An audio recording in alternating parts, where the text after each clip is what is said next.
So all the dear student look at here. Now the next article is a development of male gametophyte.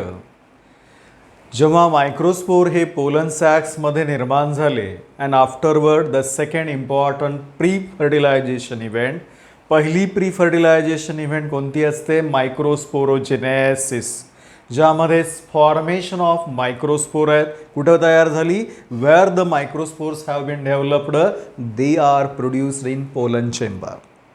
They are produced in a pollen chamber by meiosis. That is important.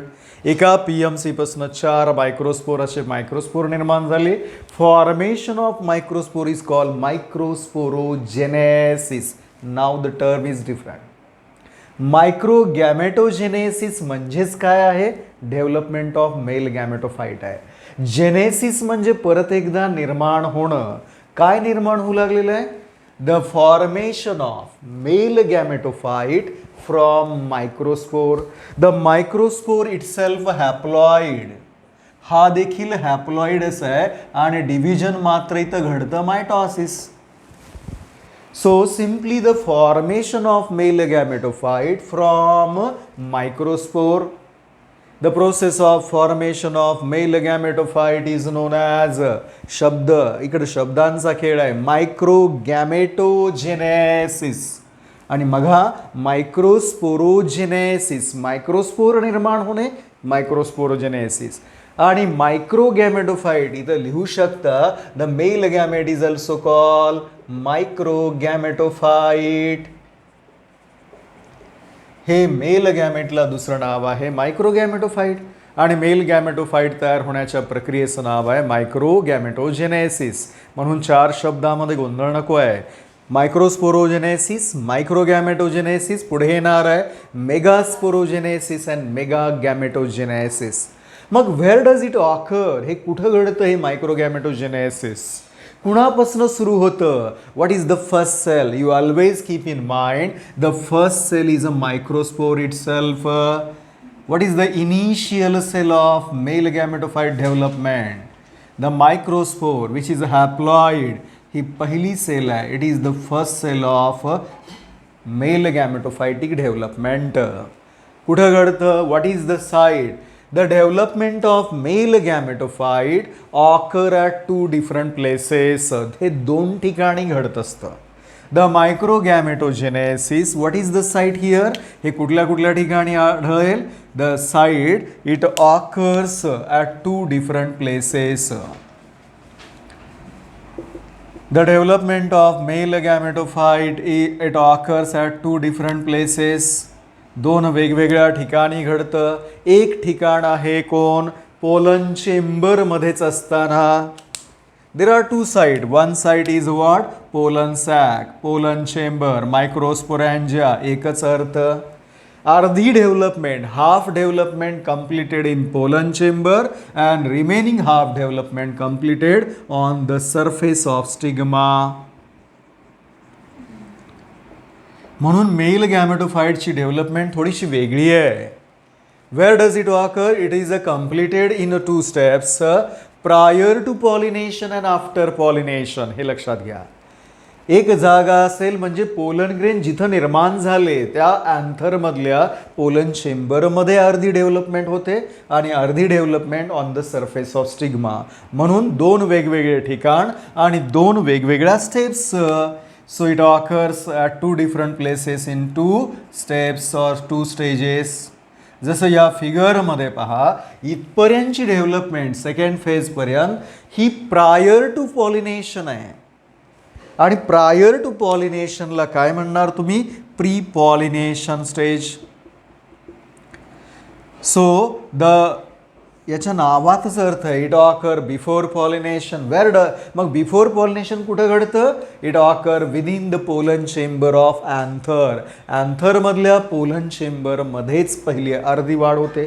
राहिल्यानंतर post पॉलिनेशनचे stage असेल आणि post pollination स्टेजमध्ये काय होईल? The partially germinated pollen grain, these are partially germinated.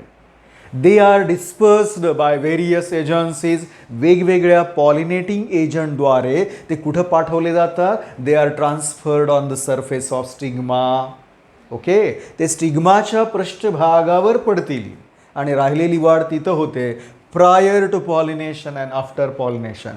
Before pollination in pollen sac of anther and after pollination on the surface of stigma. And one more thing, जेव्हा आपण development of female गॅमेटोफाईट पाहूयात तिथं मात्र थोडं variation येतात एन्जिओस्पर्ममध्ये. इथं तसं नाही आहे.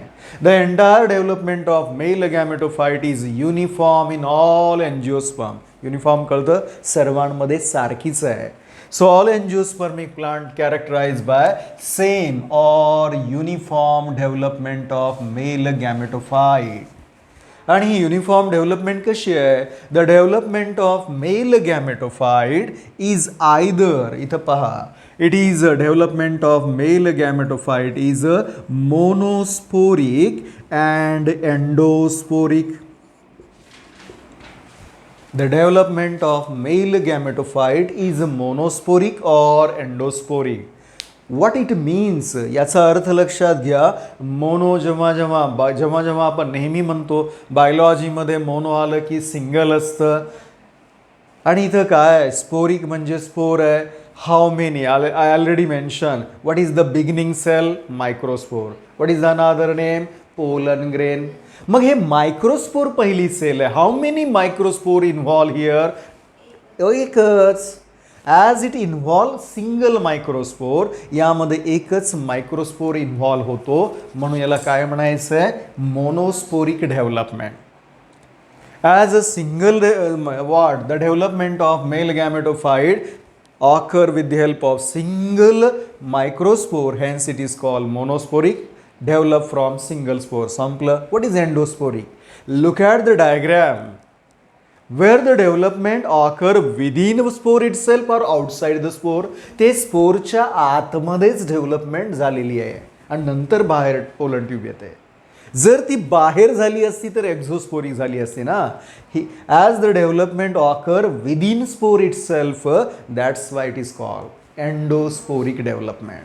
आणि म्हणून मी जनरल बोलून टाकेन, microgametogenesis is monosporic and endosporic in all angiosperm. सर्वच एन्जिओस्पर्ममध्ये हे सेम आहे, हे सारखी आहे. मग यामध्ये पहिली स्टेज पाहूयात, प्री पॉलिनेशन स्टेज, जी कुठं असते? त्या अँथरमध्येच असताना. मग pre pollination stage which is the first one.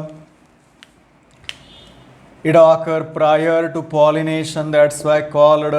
जी कुठं घडली? अँथरमधल्या पोलन सॅकमध्येच आहेत. Pollen grains are still present in anther sac. They are present in a anther. Now pollen tetrad वेगळे झालेले आहेत by dissolution of callose by callase enzyme. मग आता each microspore which is the first cell, now what I have written here, it undergo the nuclear division, mitosis, कारण स्वतः तो haploid आहे आणि हॅप्लॉइडमध्ये मिओसिस कधीच घडत नसते बरं का. So microspore divides by first mitotic division. See here, हा मायक्रोस्पोर आहे, यामध्ये पहिलं मायटॉटिक डिव्हिजन घडलं. As a result to unequal daughter cells are formed. मी शब्द वापरलं टू अनइक्वल. मग याचा अर्थ असा घेऊ नका की ते जेनेटिकली अनइक्वल आहे. जेनेटिकली म्हणजे कॅरिओकायनेसिस सेम आहे, कॅरिओकायनेसिसमध्ये इक्वल आहे, फक्त सायटोप्लाझमचं प्रमाण कमी जास्त असल्यामुळे अनइक्वल डॉटर सेल निर्माण झाल्या. The smaller daughter cell is known as a generative cell. Which one? The smaller. I have used a blue coloured here. The smaller daughter cell is known as generative cell, whereas the larger daughter cell is called tube cell. हे नाव सुद्धा विनाकारण नाही आहे तिथं. Generative म्हणजे निर्माण करणारी. Look at this generative cell finally give rise to male gamete, hence named. whereas larger daughter cell पासून काय निर्माण होणार आहे? खऱ्या अर्थानं हे नळी, हॅलो ट्यूब लाईक स्ट्रक्चर, ज्याला पोलन ट्यूब म्हणतो, म्हणून हिला नाव काय? Okay, smaller daughter cell generative cell and the larger one is called tube cell. या दोघांमध्ये डिफरन्सेस आहे. जनरेटिव्ह सेल आहे वर्सेस वॉट? Tube cell. मग जनरेटिव्ह सेल एकाप्रमाणे मी म्हणालो इट इज अ स्मॉलर आहे, no doubt. That one is a larger daughter cell. एक फरक आला. दुसरा फरक यामध्ये काय, look at the diagram. I have not shown vacuole. The generative cell lack means without. It lacks vacuole. यामध्ये vacuole absent आहे.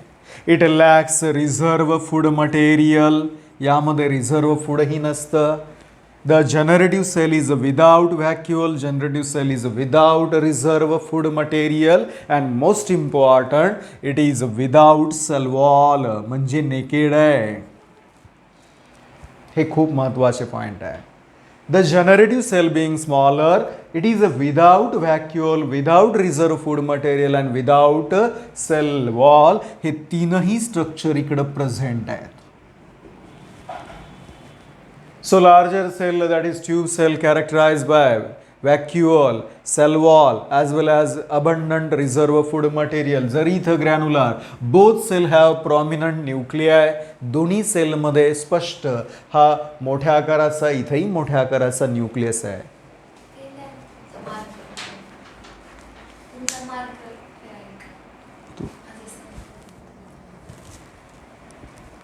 So look at here. This is a very important clear point झालं. याच्यामध्ये काय important झालं, यामधले हे clear cut differences आहेत. Now the next one. Generative cell म्हणलं की लक्षात घ्या ही विदाऊट सेल वॉल आहे. म्हणून काय होतं माहिती आहे, याचं आयडिया आहे. हळूहळू ही इथं सेपरेट होते आणि it is embedded in cytoplasm of tube cell. नंतर ही ट्यूब सेलमध्ये एम्बेडेड होते पूर्णपणे. का, याला सेल वॉल नसल्यामुळे या सेलच्या मध्ये जाते बाय एंडोसायटोसिस आणि याच्यामध्ये विखुरली जाते ट्यूब सेलमध्ये. लक्षात घ्या. म्हणून हे डिफरन्सेस आले. Now as a result two celled embryo is two celled pollen grain is developed. Is it microspore? याला मी आता मायक्रोस्पोर म्हणत नाही. हा असं म्हणू शकतो पार्शली जर्मिनेटेड मायक्रोस्पोर. अर्धवट आहे म्हणून याला यंग मेल गॅमेटोफाइट म्हणलं तरी चुकीचं नाही आहे.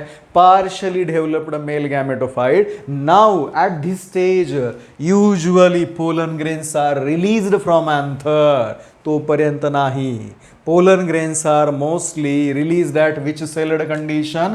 To celled condition. One is a generative cell and other one is tube cell. या ट्यूब सेल्ड कंडिशनला how many angiosperm? In a 60% of angiosperm. 60% एंजिओस्पर्ममध्ये मेजॉरिटी आहे ना. 60% ऑफ एंजिओस्पर्ममध्ये pollen grains are released at to celled condition. बऱ्याच वेळा प्रश्न येतात usually pollen grains are discharge at, तर हे सिलेक्ट करावं लागेल. आणि 40% ऑफ एंजिओस्पर्म म्हणल्यावर हाऊ मेनी सेल्ड? 3 सेल्ड. का, तिथं त्या जनरेटिव्ह सेलमध्ये देखील विभाजन होतं आणि हे 2 मेल गॅमेट्स तयार होतात. सो 40% मध्ये 3 सेल्ड. प्रश्न जसा आहे त्यानुसार उत्तर. प्रश्न कसा आहे त्यानुसार उत्तर असेल. युजली म्हणलात मेजॉरिटी केसेसमध्ये टू सेल्ड कंडिशन. इथपर्यंत काय, इथं आलं pre pollination stage. Okay. So 1 mitotic division, formation of 2 unequal daughter cell. त्यामधले हे डिफरन्सेस आहेत. Now one more point. Generally ह्या ट्यूब सेलला आणखी एक नाव आहे. The tube cell is also called siphonogenic cell. Siphon hollow tube like structure. हे हॅलोट्यूब लाईक स्ट्रक्चरच निर्माण करते ना. For your additional information this cell is also known as siphonogenic cell. अगर आपको पूछा जाता है which is the vegetative cell of male gametophyte, काय उत्तर द्याल? वेजिटेटिव्ह याचा अर्थ जी रिप्रोडक्शनमध्ये भाग घेणार नाही आहे. तर उत्तर आहे tube cell is the vegetative cell of male gametophyte. ही सुद्धा वेजिटेटिव्ह सेल आहे कारण याच्यापासून पोलन ट्यूब बनणार आहे. ते रिप्रोडक्शनमध्ये फर्टिलायझेशनमध्ये भाग घेत नाही. It is a sterile cell. Which one is a fertile? Generative. हे clear cut. Now the event, next event. मग मेजॉरिटी एंजिओस्पर्ममध्ये 2 सेल्डला बाहेर पडले. त्यानंतर now what will happen after that?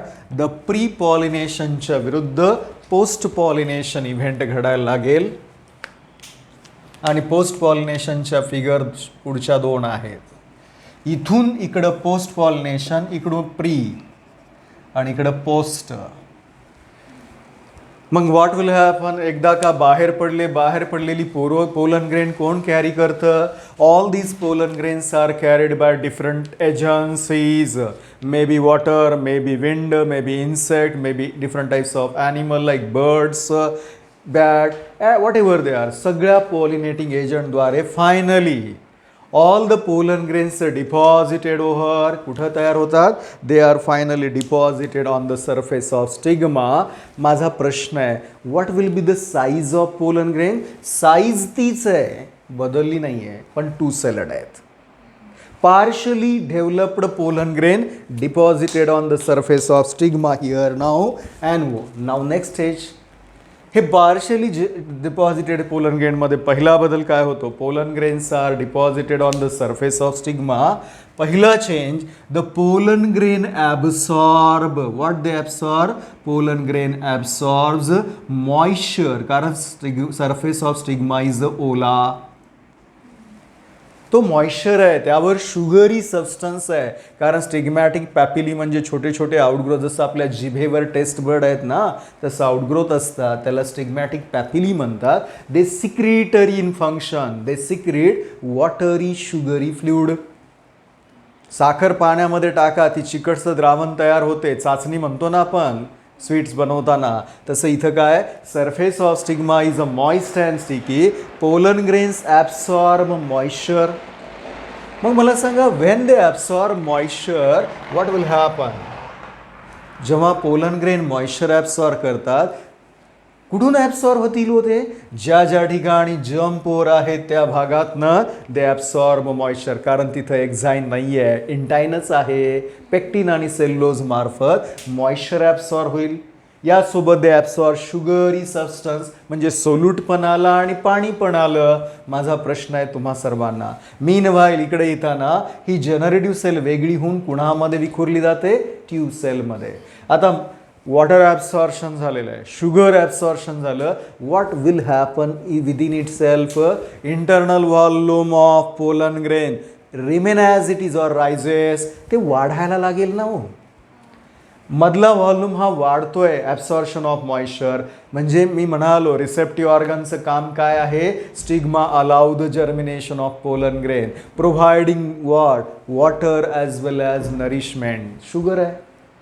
मग हे ॲब्सॉर्ब झाल्यामुळे इंटरनल व्हॉल्यूम वाढली आणि हा दाब, इट क्रिएट इंटरनल प्रेशर.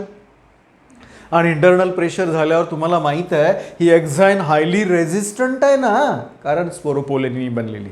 मग काही ठिकाणी दरवाजे ठेवलेत, एक्झाईन अब्सेंट आहे, जसं triporate in a dicot and uniporate in a monocot. मग जर्म पोर मार बिकॉज ऑफ इंटरनल प्रेशर. पहिला बदल, absorption of moisture and sugary substance. Second change, rise in internal volume, so that पोलनचा intine काय होतो? It come outside through one of the germ पोर.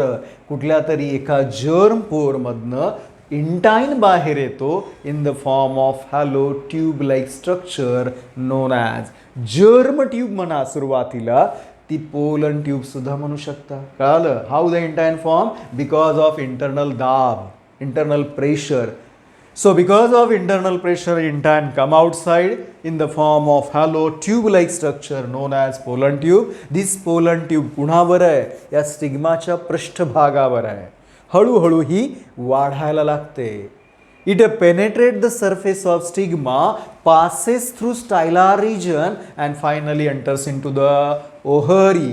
म्हणजे हळूहळू ही वाढायला लागेल. क्लिअर? म्हणजे फॉर्मेशन ऑफ जर्म ट्यूब और पोलन ट्यूब झाली. कशी?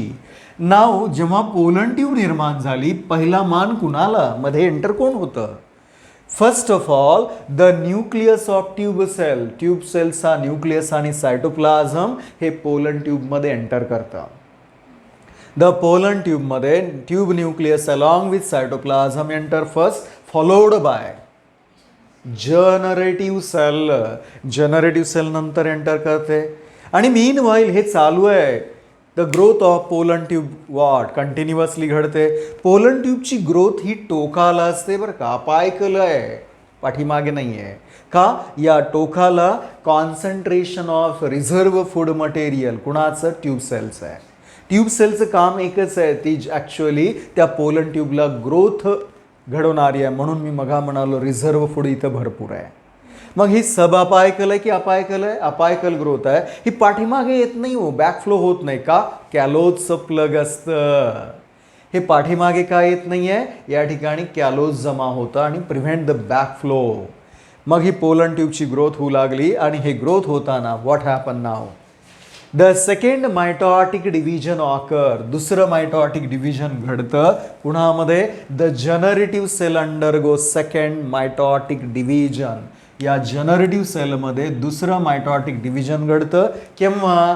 During the growth of pollen tube. During the growth of pollen tube it undergo second mitotic division. As a result how many? 2 male gametes तयार होतात. How many?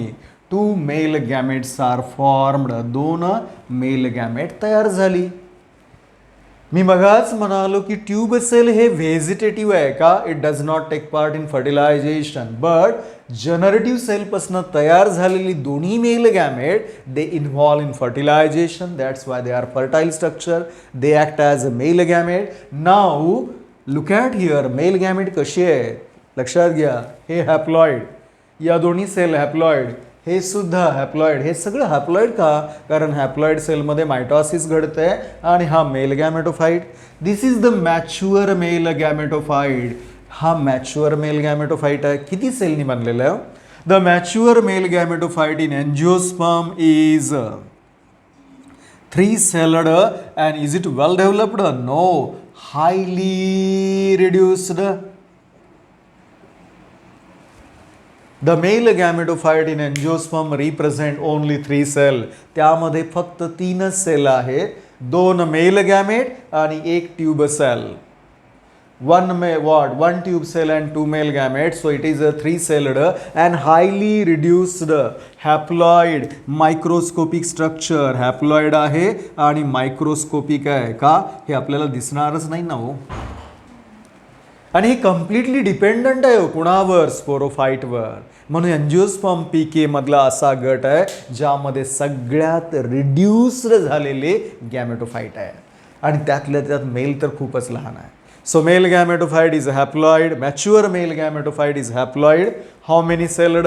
3-celled, 3 nucleated, highly reduced microscopic structure and it carries actually pollen tube carries how many male gametes? 2 male gametes. This is about the microgametogenesis. मग माझं एकच वाक्य आहे.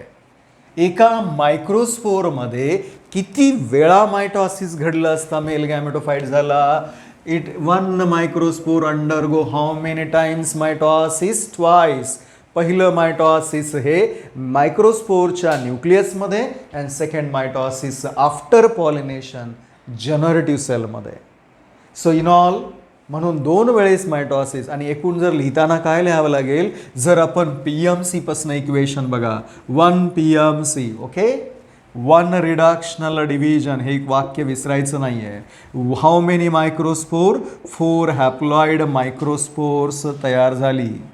या ठिकाणी 4 microspores are there. All of them are haploid. याच्यामध्ये प्रत्येकी किती वेळा मायटॉसिस? 2 वेळा mitosis. And formation of 2 male gametes in each. प्रत्येकामध्ये 2 मेल गॅमेट. म्हणून मी असं म्हणू शकतो what here? The meiosis. During microsporogenesis and microgametogenesis, 1 meiosis followed by 2 mitosis and formation of male gametes. And what are male gametes? Are they motile? उत्तर आहे नाही आहे. Male gametes are non-motile, haploid and without बघा सर्वात important they are without cell wall. का? Generative सेललाच नाही आहे तर तिथून कुठे येणार आहे? सेल वॉल नसतो. नेकेड आहे. So male gametes are haploid, unicellular, uninucleate, non-motile structure. म्हणून मी असं म्हणेन formation of male gametophyte involves 1 meiosis followed by how many mitosis? 2 mitosis. आणि जर तुम्हाला प्रश्न इथं न्यूमरिकल येतात बघा, उदाहरणादाखल मी जर तुम्हाला विचारलं for the formation of 300 generative cell how many meiosis and how many mitotic division required. 300 generative cell आहे, तर त्यासाठी मायटॉसिस किती लागतील आणि मिओसिस किती लागतील. तर तुम्हाला माहित आहे बघा, जनरेटिव्ह सेल जेवढ्या असतात तेवढीच काय आहेत. मग मायक्रोस्पोरसाठी किती लागतील. 300/4 यू विल गेट 75 मिओसिस, बरोबर आहे. परंतु इथं आणखी एक महत्त्वाचं आहे, 75 मिओसिस, पण जेवढी मायक्रोस्पोर तेवढेच काय, पहिलं मायटॉसिस घडलं आणि जनरेटिव्ह, पुढचा मायटॉसिस काउंट करायचं नाही. इथपर्यंत विचारलं, इथपर्यंत. मग जेवढे मायक्रोस्पोर तेवढेच मायटॉटिक आणि तेवढेच काय जनरेटिव्ह सेल. मग जनरेटिव्ह सेल 300 असतील तर 300 मायटॉटिक डिव्हिजन, परंतु 75 मिओसिस असेल. ट्यूब सेल समजा 500 आहे, तर त्यासाठी मिओटिक डिव्हिजन लागतील 125. का, कारण ट्यूब सेल जेवढ्या असतात तेवढेच काय आहेत, मायक्रोस्पोर आहेत. मिओसिस मायक्रोस्पोरसाठी किती लागतील, 125. 4 डिवाइड करावं लागेल. परंतु microspore as many microspore as many mitosis as many tube cell. हां, परंतु जर मी मेल गॅमेट्स विचारलं तिथं मात्र बदलेल. तर काय करावं लागेल, मायक्रोस्पोर इंटू 2 म्हणजे मेल गॅमेट. समजा 1000 मेल गॅमेट्स तयार होतील, तर हाऊ मेनी मायटॉटिक डिव्हिजन. नीट विचार करा, एका मायक्रोस्पोरमध्ये 2दा मायटॉसिस, तेव्हा 2 मेल गॅमेट. ठीक आहे. मग याचा अर्थ एकासाठी किती, इथं मायक्रोस्पोर आहे, 2 मायटॉसिस आणि 2च मेल गॅमेट आहेत, म्हणजे as many male gamete as many mitosis. मग 1000 मेल गॅमेटसाठी 1000च मायटॉसिस लागेल. आता एक माझा पुढचा आणखी एक प्रश्न काढायचं कसं. PMC दिले आपल्याला आणि मेल गॅमेट विचारले. PMC समजा 25 आहेत. What will be the total number of mail gamete. PMC if 25 PMC undergo meiosis followed by mitosis, then how many male gametes will be formed. प्रश्न लक्षात घ्या, 25 PMC मध्ये मिओसिस झाल्यानंतर मायटॉसिस झाला असता किती मेल गॅमेट तयार होतील. तुम्हाला माहित आहे 25 चोक 100 मायक्रोस्पोर, मायक्रोस्पोर गुणिले 2 करा, काय येतील, काय 200. हे डायरेक्ट काढता येतं. येस, जर मिओसिससाठी PMC दिलं आणि मेल गॅमेट विचारली तर PMC इंटू 8 करा. PMC 25 200, म्हणजे PMC दिलं आणि मेल गॅमेट विचारलं तर तुम्ही काय करायचंय, total number of male gametes is equal to PMC into 8. आणि उलटं विचारलं तर काय करणार, समजा मेल गॅमेट दिलं आणि PMC विचारलं, देअरफॉर PMC विचारलं, total number of PMC is equal to male gametes by 8. उदाहरणार्थ 2000 मेल गॅमेट असतील आणि विचारलं PMC ची संख्या किती, तर 8 डायरेक्ट करा divide, you will get the answer. काही प्रॉब्लेम नाही, लवकर आन्सर मिळून जाईल. हे झालं न्यूमरिकल, असेही येतील. यानंतर दिस इज अ कम्प्लीट डेव्हलपमेंट. हां, 8 मेल गॅमेट बनतात. हां, साहजिकच आहे ना. एक लक्षात घ्या, 1 PMC 4 मायक्रोस्पोर, 4 दुने, हां, 8 मायटॉसिस असेल का तिथं, मेल गॅमेट बरोबर 8 mitosis, as many male gamete as many mitosis. म्हणून हे number. This is about the micro gametogenesis. Now याला जोडून 2 छोटे हेडिंग आहेत. Importance of pollen grain. The pollen ग्रेनचं इम्पॉर्टन्स महत्वाचं आहे. It can be studied with the help of. यामध्ये मला 2 गोष्टी पाहायच्या आहेत. एक आहे पोलनचं व्हायाबिलिटी आणि दुसरं आर्टिकल आहे how they are useful to अस.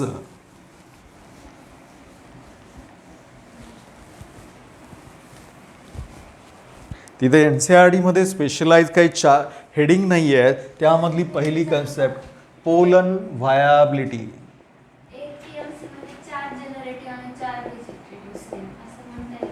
एक PMC म्हणजे साधी गोष्ट आहे, तुम्ही एक PMC मध्ये 4 मायक्रोस्पोर आहेत. As many microspore, as many generative cell, as many tube cell. So pollen viability, viability याचा अर्थ आहे अंकुरण क्षमता, सरळ सरळ मराठीमध्ये. It is the functional ability of pollen grain to retain the power of germination. ते किती काळ जर्मिनेट होऊ शकतात, टिकून ठेवू शकतात, त्यांचं अंकुरण क्षमता. जसं पोलन व्हायाबिलिटी असते तसंच कशाची आहे, सीडची व्हायाबिलिटी सुद्धा असते. What is, how will you define the functional ability of pollen grain? It is the functional ability आहे, the functional ability of pollen grain to retain the power of germination, to retain the power of germination, to retain the power of germination. It is the functional ability of pollen grain to remain active म्हणतोय, inactive होत नाहीये.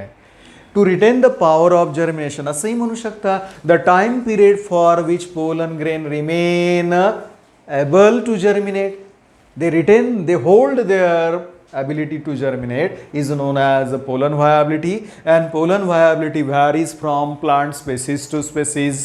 It is not same. The pollenची viability varies with plant species. It varies with the plant species. म्हणजे प्रत्येकामध्ये pollen ग्रेनची अंकुरण क्षमता, त्यांचा कालावधी हा सेम असेल असं नाही आहे. It may varies from few hours to few minutes to several hours or few days. काही मिनिटापासून ते सम मिनट्स टू म्हणा, जनरली काही मिनिटापासून ते काही अवर्स असतील, और समटाईम अवर्स आहे, काही वेळेस ते डेजपर्यंत सुद्धा व्हायाबल असतात. Means pollen grain viability varies from few minutes to few hour, कधी कधी महिने पण आहेत, few days up to the few months also. उदाहरणार्थ आपल्याकडे काही प्लांट्स आहेत, उदाहरणार्थ व्हीट आहे, राईस आहे. या व्हीट आणि राईसमध्ये जेव्हा व्हीट आणि राईस सारखे प्लांट म्हणता, दे आर सिरियल्स. आणि एक लक्षात घ्या, ओरायझा सटायवा राईस अँड ट्रिटिकम ॲस्टिकम व्हीट या दोन्हीमध्ये बोथ आर सिरियल. जेव्हा पोलन ग्रेन या स्टिग्मावर पडतील ना, दे शुड बी व्हायाबल, तरच उपयोग आहे. जर ते नॉन व्हायाबल असतील ते जर्मिनेट होणारच नाहीत ना. So pollen grain should be viable before they deposit over the stigma. जेव्हा स्टिग्मावर डिपॉझिट झाल्यावर ते व्हायाबल असतील तरच जर्मिनेट होतील. They should be viable. In case of wheat and rice, the viability of pollen grain is up to 30 minutes only. ते 30 मिनिटापर्यंत. म्हणून यांच्यामध्ये मॅक्झिमम पोलन ग्रेन तयार होत असतात. विंड पॉलिनेशन आहे, वाऱ्यामार्फत वाहून नेले जातात. आणि ते 30 मिनिटाच्या अगोदर पडली गेली तर काय, पॉलिनेशन होईल, इफेक्टिव्ह जर्मिनेशन सुद्धा होईल. पण काही केसेसमध्ये pollen grain may viable up to the months, काही वेळेस ते काही केसेसमध्ये they are viable up to the months. They like there are some families आहेत. कुठल्या फॅमिली आहेत, आर्यसेल. मी शब्द आर्यसेल नेहमी वापरतो, रूट स्टेम लीफ नाही आहे इथं. आर फॉर रोझेसी फॅमिली, गुलाबाची फॅमिली म्हणजे रोझेसी आहे. S for Solanaceae, L for Leguminosae. Leguminosae म्हणजे ज्यांना शेंगा लागतात त्या सर्व प्लांट. खऱ्या अर्थानं लेग्युमिनोजी खूप मोठी फॅमिली आहे, त्याची फॅबेसी सब फॅमिली आहे. Leguminosae is a largest family, त्याच्या 3 सब फॅमिली असतात. फॅबेसी म्हणजे तुमच्या सिलेबसमधली पाहिलेली. दुसरी आहे सिझालपिनेसी, त्याला आपल्याकडे चिंचेची फॅमिली बनू शकतात. चिंचेचं झाड आहे ना, टॅमॅरिंडस इंडिका. किंवा त्याच्यात आणखी common example in case of what, दुसरं एक आहे सराका इंडिका. असे बरेचसे आहे रस्त्याच्या साईडला आढळणारी कॅशिया प्लांट, तोरोट्याची झाडं. दुसरी फॅमिली, त्याची सब फॅमिली एक आहे बाभळीची, मायमोसी. या लेग्युमिनोजीमध्येच येतात. म्हणून रोझेसी, Solanaceae and Leguminosae, आर्यसेल. Rajarshi Shahu Latur. तर ह्या तिघां फॅमिलीच्या मेंबरमध्ये अप टू द मंथ्स आहेत. आणि महत्त्वाचा पॉईंट काय आहे, Pollen grain should be viable when they deposited over stigma, otherwise they will not germinate. Now याला जोडूनच एक आणखी छोटं हेडिंग आहे, importance of pollen grain. How the pollen grains are important.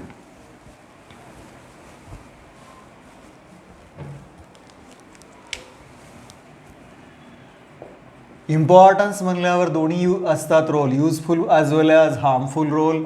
Importance of pollen grains, त्यामध्ये माझं पहिलं importance काय म्हणतोय, pollen grains causes allergic reaction. So pollen allergy, आजकाल कुणाला कशाची अलर्जी असेल हे काही निश्चित सांगता येत नाही. आणि हवेमध्ये पोलन ग्रेन जर रिलीज झाली ना त्याची ॲलर्जी असतात.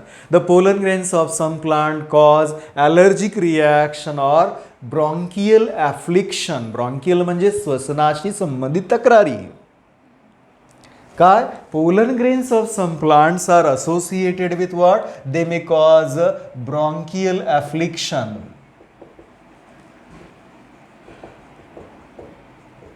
आणि ब्रॉन्कियल ॲफ्लिक्शनमध्ये मोस्ट कॉमन आहे अस्थमा, दमा असणारी लोक, किंवा त्याशिवाय ब्रॉन्कायटिस. ब्रॉन्कायटिस म्हणलं की कफ येतो, खोकला, इन्फ्लेमेशन ऑफ ब्रॉन्कोपल्मनरी ट्रॅक आहे. मग हे अस्थमा, हे ब्रॉन्कायटिस आहे किंवा रेस्पायरेटरी ट्रॅकचं इन्फ्लेमेशन असेल, हे घडतं. म्हणजे pollen grains are responsible for bronchial application or respiratory track infection. Infection म्हणण्यापेक्षा तिथे दाह निर्माण होतो. मग हे पोलन ग्रेन कुणाचे आहेत, जर हवेमध्ये पोलन ग्रेन असतील, the presence of what, it is a reaction म्हणू शकता. The allergic reaction to pollen grain present in air is known as hay fever. What is hay fever? हां, ऑटोइम्युन आहे. आपल्या इकडे काय होतं, हवेमध्ये जर एखाद्या पोलन ग्रेन असेल, the allergic reaction towards what, the allergic reaction towards presence of pollen grain in air is known as hay fever. याचंच आहे. मग कुठल्या वनस्पती आहे ज्यांची पोलन ग्रेन हे अशा प्रकारची ॲलर्जी. तुमच्या सिलेबसमध्ये एक टिपिकल एक्झाम्पल आहे कॅरट ग्रास. हे कॅरट ग्रास हे कॉमन इंग्लिश नाव, त्याचं शास्त्रीय नाव आहे पार्थेनियम हेस्ट्रोफोरम. तुम्ही लक्षात ठेवा Parthenium. What is a Parthenium hysterophorus, ज्याला मराठीमध्ये आपल्याकडे गाजर गवत म्हणतात. गाजर खायची गवत नाही बरं का, ते गाजर गवत ज्याच्या संपर्कात आलं की त्वचेवर पुरळ येतात, इचिंग व्हायला लागते. खेडेगावामध्ये त्याला काँग्रेस ग्रास म्हणतात. हां, काँग्रेस ग्रास आहे, कॅरट ग्रास आहे. आणखी दुसरं नाव चटक चांदणी म्हणतात. कशी फुलं पाहिलात, हां, चटक चांदणी. चांदण्या कशासारख्या दिसतात, स्टारफिश स्टार लाईक दिसतं, पांढरी. Actually it is a member of family सूर्यफूल, अस्टरेसी फॅमिलीचा मेंबर आहे. आणि तुम्हाला माहीत आहे हे अमेरिकेची गिफ्ट आहे भारताला दिलेली. द पार्थेनियमच्या बिया, the Parthenium seeds of Parthenium came into India as what, contaminant of imported wheat. जो भारतामध्ये दुष्काळामध्ये व्हीट आयात केला गेला, त्या व्हीटसोबत याच्या बिया आल्या. And now it becomes ubiquitous weed. Ubiquitous म्हणजे खूप ट्रबलसम वीड झालेला आहे. पण अलीकडच्या काळामध्ये याला कंट्रोल, कारण कुठंही वाढतं, अशी कुठली जागा नाही तिथं कॅरट ग्रास आढळत नाही. आणि कॅरट ग्रासच्या याची पोलन ग्रेन अलर्जिक रिॲक्शन दाखवतात. ॲट द सेम टाईम याच्या संपर्कात आलं तर स्किनचं इन्फ्लेमेशन किंवा इचिंग वगैरे व्हायला लागतं. तसं आणखी उदाहरणं देतो तुम्हाला माहिती आहे. उदाहरणार्थ काही pollen grains of jowar plant, pollen grains of bajra हवेमध्ये मोठ्या प्रमाणात रिलीज होतात, कारण विंड पॉलिनेशन आहे ना.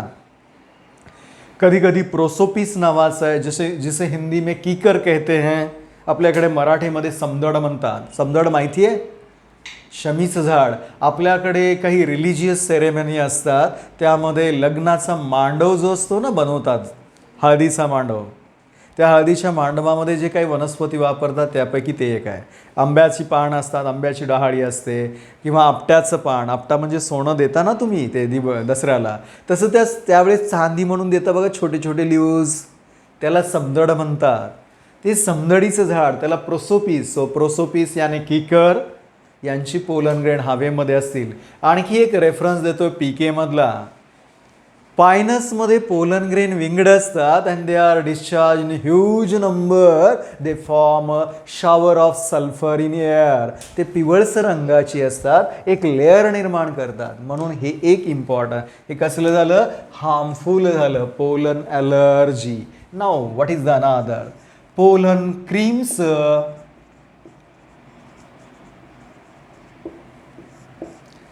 द पोलन ग्रेनची जी वॉल आहे ज्यामध्ये फॅटी ॲसिड आहेत, द वॉल ऑफ पोलन ग्रेन्समध्ये फॅटी ॲसिड असतात and these fatty acid absorb. Fatty acid what they absorb? They absorb UV radiation or UV rays. The pollen grains wall is containing the fatty acid and the fatty acid मध्ये कुठली क्षमता आहे? They absorb the UV radiation and protect the pollen grain. हा जो theme आहे तो theme वापरला कशासाठी? ऑल द स्किन ऑइंटमेंट्स, स्किनचे जे ऑइंटमेंट्स आहेत किंवा त्याला आपण लोशन्स म्हणतो, क्रीम्स म्हणतो. The pollen creams have been developed for skin ointment, त्वचेचं संरक्षण करण्याकरता. असे काय त्वचेचे जे स्किन ऑइंटमेंट म्हणजे मलम म्हणता, क्रीम म्हणता. So pollen creams have been developed on the same basis. म्हणजे ते काय करतात? स्किनला प्रोटेक्शन देतात. From which radiation? UV radiation. म्हणजे pollen grains are used for making the pollen creams. In addition to that pollen supplements.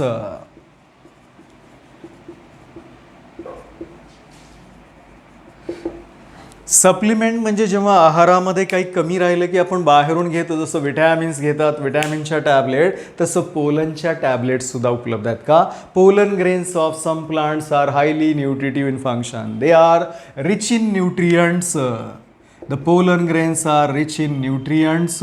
That's why they have been made into tabs or syrups.